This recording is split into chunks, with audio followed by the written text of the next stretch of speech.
Ew, my phone cut me off. Um, so the bandwagon fallacy, I think we can all kind of understand that. Right, in that example, the person assumes that the sneakers must be the best simply because other people are wearing them. They're using the popularity of the sneakers as evidence of their quality without considering other factors such as comfort, durability, or personal preference, right? And then the last one that I put down, and these are not all of them, there's a lot of fallacies, these are just some of them. Confirmation bias, right? Interpreting or seeking out information in a way that confirms pre-existing beliefs or opinions. And this could be as simple as like whatever, you see a blue door on a house and you take notice of it, and then all of a sudden you see blue doors everywhere. Like you're kind of confirming that it means something, right? So confirmation bias refers to the tendency of individuals to seek, interpret, and remember information in a way that confirms their pre-existing beliefs or hypothesis, right? While disregarding or downplaying contradictory advice. In simple terms, it means selectively paying attention to information that supports what we already believe and sort of ignoring or dismissing information that contradicts it, right? And I think probably in a lot of simple ways, probably a lot of us do this. What can it do? It can hinder your objectivity and lead to distorted thinking, as we are inclined to favor information that confirms our existing opinions or expectations, right? So most of us, yeah, we believe something. We're a little more interested in information that confirms or reinforces our beliefs than something that kind of discredits them, right? So for example, if we use like the context of sexism, right, confirmation bias can manifest as individuals actively seeking or favoring information that confirms their existing sexist views while disregarding or downplaying evidence that challenges those beliefs, right? So let's say someone with a confirmation bias towards the belief that women are not fit for a leadership position may selectively look for anecdotes or incidents where women in leadership roles made emotional decisions or faced challenges, emphasizing these cases as evidence to support their biased views. They may dismiss or ignore examples of successful female leaders who demonstrate effective leadership, right? Similarly, let's say that someone has a confirmation bias towards the belief that men are not suited for caregiving, right? Those people may seek out incidents where men struggled or failed at roles, using these incidences as confirmation of their bias, right? They may discount or overlook examples of compassionate and nurturing male caregivers, right, who excel, right? So, yeah, I think we probably have all seen, at least in film, or we have probably heard people kind of use confirmation bias against men and women and all sorts of other things, right? So confirmation bias can reinforce existing stereotypes and prejudices by selectively accepting information that supports one's belief and rejecting contrary evidence. It can contribute to the perpetuation of sexist attitudes and hinder progress towards gender equality, right? And confirmation bias can do all sorts of things. So again, that's that. The code is Jackie Daytona, real human bartender. So the big thing is the textual analysis essay that explores Under the Feet of Jesus, right? So you'll see a bunch of different links in the module. Please choose a major theme from the provided list below. If you go down, you'll see a list. Or select one independently, right? If there's a major theme, because I didn't list them all, that you would rather work with, go for it. I'm just kind of providing you with ideas if you want them. Your goal is to explore and analyze your chosen theme in depth, right? So for this essay, no outside sources, right? Focus solely on evidence and analysis from under the feet of Jesus itself, right? So you're not going to have to cite anything outside of the novel. 4-page minimum, MLA format, proper in-text citations.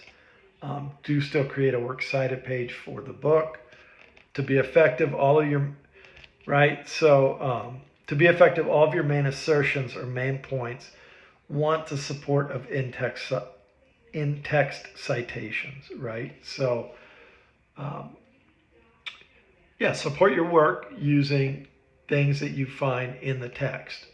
Make sure to include some of your own personal interpretations and also explore the author's underlying messages and commentary, right? And when I think of kind of in-text citations for this essay, I don't think just from a 5-page thing. I think picking sources kind of from the beginning, middle, and end that support your argument. So kind of use a well-rounded approach and use the novel, right? Not just kind of one section or chapter.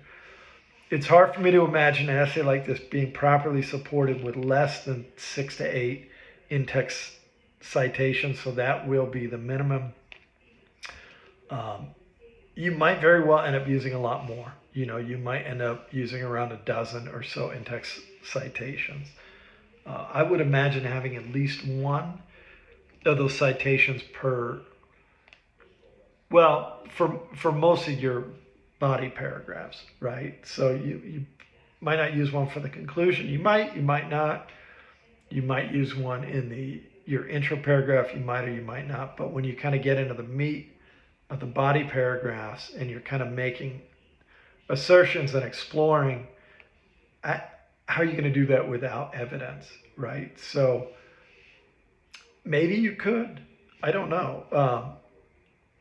I don't really see how it's very possible. So I would plan on using probably at least one citation per body paragraph, right? So topic sentence. Your topic sentence might lead directly into the in-text citation, and then your analysis of that topic sentence reinforced by the citation below, or topic sentence, your own analysis, and then reinforcement for the in-text citation.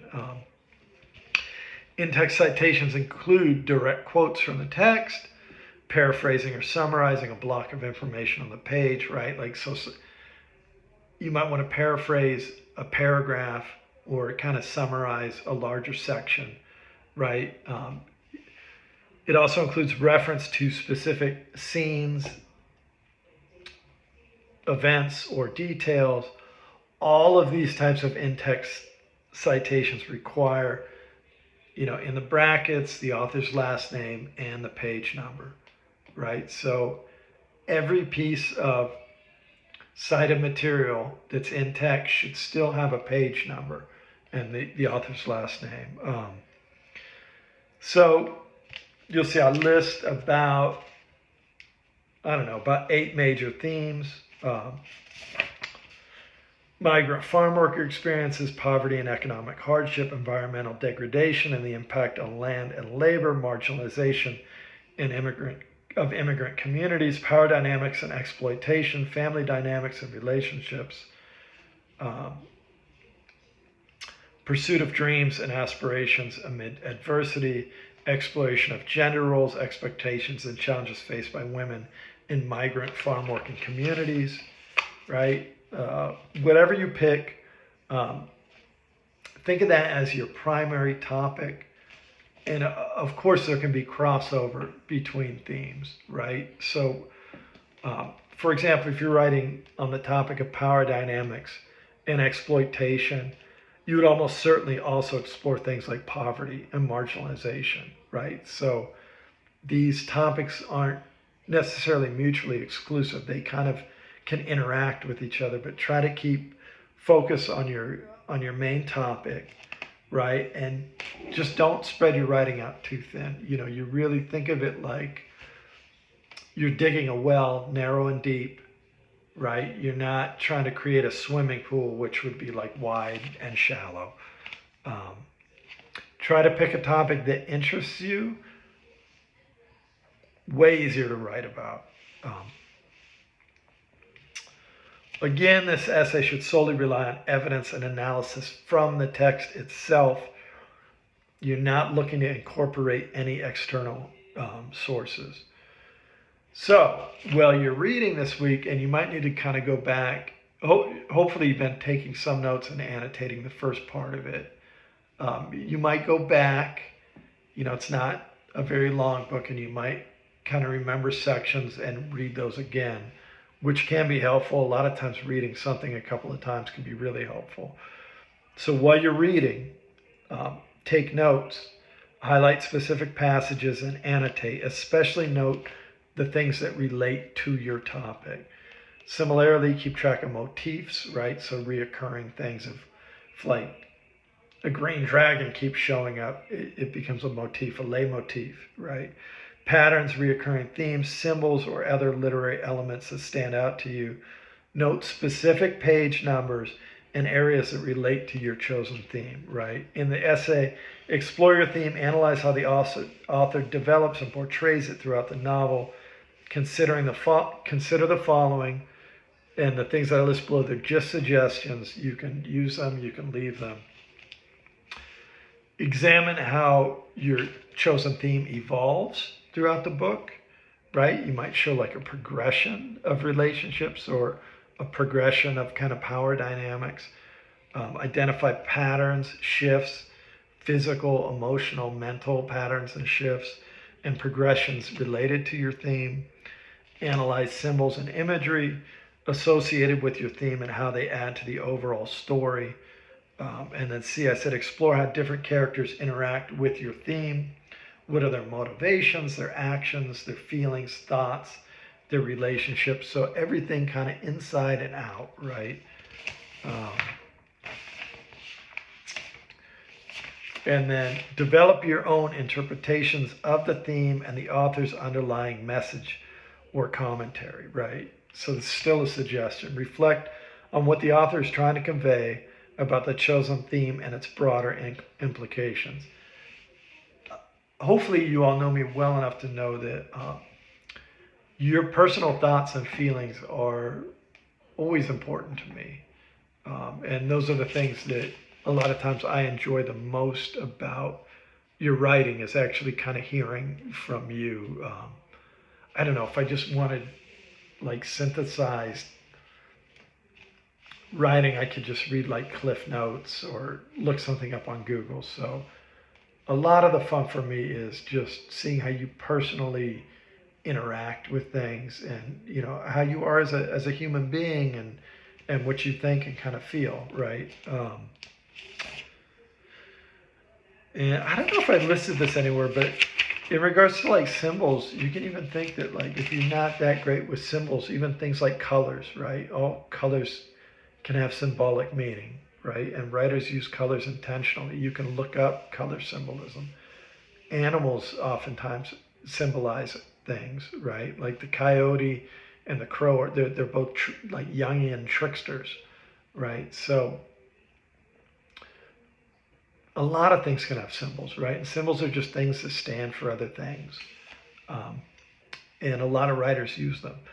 So some things that will affect the grade: depth and clarity, right? Including your analysis. If you're willing to take a risk and explore deeply, right? So how far are you going to dig, right? And I typically think of digging deeper as more effective than being shallow, right? And sometimes that's a risk. And you don't have to be perfect with it. Sometimes just the effort is important. Effective supportive evidence, right? That becomes important. Logical organization of ideas.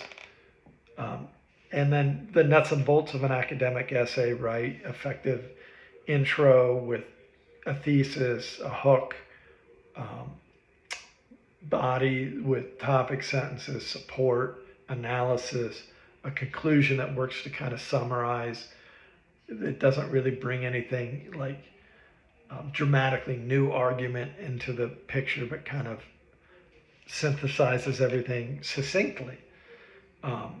originality of insight and interpretations, and proper citations and referencing. So at this point, you want to be really mindful of properly citing and doing that. And in the colleges, that's becoming more and more important to, I don't know, professors have conversations about the growing importance of kind of be able to specifically and properly cite work, including page numbers. So I think that's it. Happy 4th of July, and I will see you when I'm looking at you. All right, bye. Beep. Jackie Daytona, real human bartender.